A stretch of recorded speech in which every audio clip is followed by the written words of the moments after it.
Welcome to ఓహో talkies. ఇప్పటి వరకు నా ఛానల్ని సబ్స్క్రైబ్ చేయని వారు దయచేసి సబ్స్క్రైబ్ చేయగలరు. ప్రస్తుతం ఉన్న రాజకీయ అంశాలు కావచ్చు, జనరల్ న్యూస్ కావచ్చు, మీతో పంచుకోవడానికి నేను ఈ ఛానల్ని ఏర్పాటు చేయడం జరిగింది. నేను ఎంఏ జర్నలిజం చదువుకున్నాను, ఎంఏలో పొలిటికల్ సైన్స్ చేశాను. ప్రస్తుతం మనం చర్చించబోయే అంశం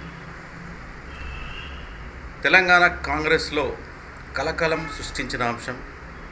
ఎమ్మెల్సీగా ఉన్న తీన్మార్ మల్లన్న ఆయన మరి ప్రతిష్టాత్మకంగా తెలంగాణలో నిర్వహించిన కులగణన అంశం పైన మరి మండలిలో తీవ్రంగా దాన్ని వ్యతిరేకించడం జరిగింది. రాష్ట్రంలో బీసీలను తగ్గిస్తూ ఓసీలను అందులో పెంచారని, ఓసీలను డబుల్ చేశారని చెప్పేసి కూడా ఆయన మండలిలో మాట్లాడడం జరిగింది. ఈ అంశం పైన మరి అన్ని రాజకీయ వర్గాల్లో కూడా ప్రధానంగా చర్చ జరిగింది.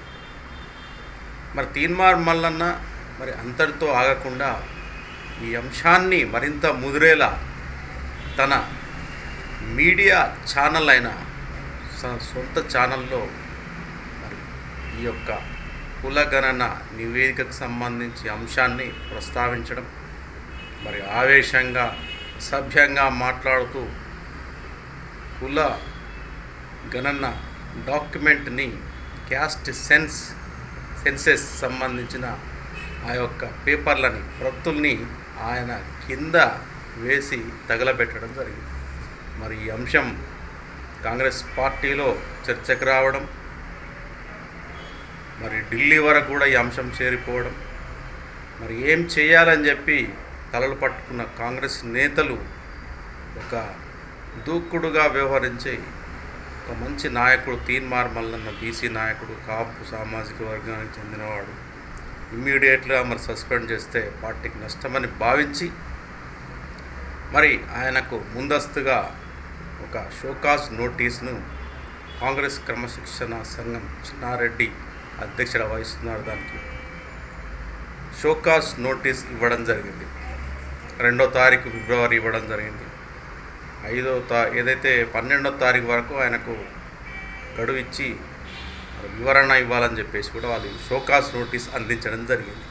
కానీ తీన్మార్ మల్లన్న ఆ షోకాజ్ నోటీసును బేఖాతరు చేస్తూ ఎలాంటి వివరణ ఇవ్వకుండా కాంగ్రెస్ గవర్నమెంట్ను, ఢిల్లీ అధిష్టానాన్ని పక్కన పెట్టడం జరిగింది. మరి దీంతో మండిపోయిన కాంగ్రెస్ ఢిల్లీ అధినేతలు కావచ్చు, రాష్ట్ర ముఖ్యమంత్రి సీఎం కావచ్చు, ఇతర ముఖ్య నాయకులు కావచ్చు ఆశ్చర్యానికి గురైపోయి మరి ఏం చేయాలో తెలియక కొత్తగా వచ్చిన మీనాక్షి నటరాజన్ అభిప్రాయము, ఆలోచనలు తీసుకొని ఎట్టకేలకు ఆయన మీద సస్పెన్షన్ వేటు వేయడం జరిగింది. పార్టీ నుంచి సస్పెండ్ చేయడం జరిగింది. మరి తీన్మార్ మల్లన్న లక్ష్యం ఏంటి, ఆశయం ఏంటి, ఎజెండా ఏంటి అని చెప్పేసి కూడా ఆయన మరుసటి రోజు మరి ప్రెస్ మీట్ నిర్వహించడం, తెలంగాణ రాష్ట్రంలో సామాజికంగా, ఆర్థికంగా, రాజకీయంగా వెనకబడి ఉన్న బీసీలను, వాళ్ళ అభివృద్ధిని,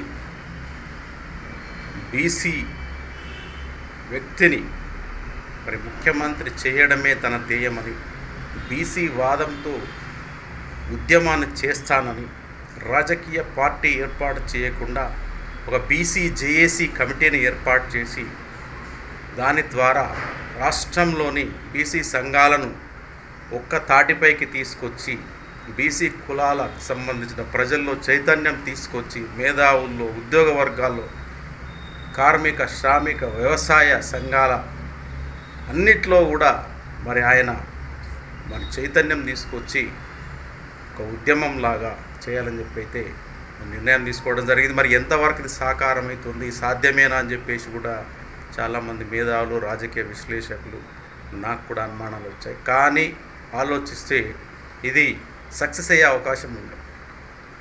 దాదాపు 4-5 దశాబ్దాలుగా మరి సమైక్య రాష్ట్రంలో కావచ్చు, ఇటు తెలంగాణ రాష్ట్రంలో కావచ్చు అగ్రవర్ణాలకు సంబంధించిన వారే రాజకీయాల్లో పైచేయిగా ఉంటున్నారు.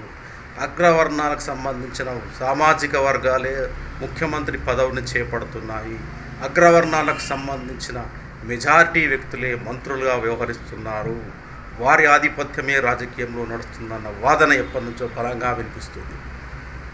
కాబట్టి మరి ఇలాంటి అంశాలను మరి తీన్మార్ మల్లన్న తన ఏదైతే బీసీ ఉద్యమం ఉందో అట్లా ముందుకెళ్ళే అవకాశం ఉంది.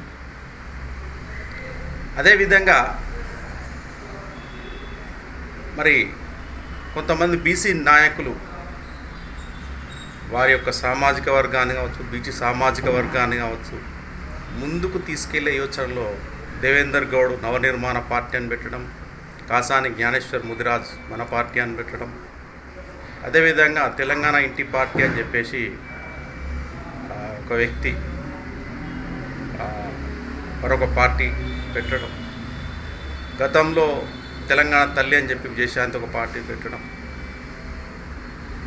అయితే ఈ విధంగా పార్టీలు పెట్టి బీసీ రాజకీయ సామాజిక లక్ష్యాలను సాధించాలనుకున్న వ్యక్తులు మరి ఎందుకో మరి ఎన్నికల లోపల ఆశించిన ఫలితాలు సాధించలేదు, ప్రజల నుంచి ఆశించినంత ఆదరణ రాలేదు, ఆ పార్టీలు మనం చూస్తుండగానే కనుమరుగైపోయాయి.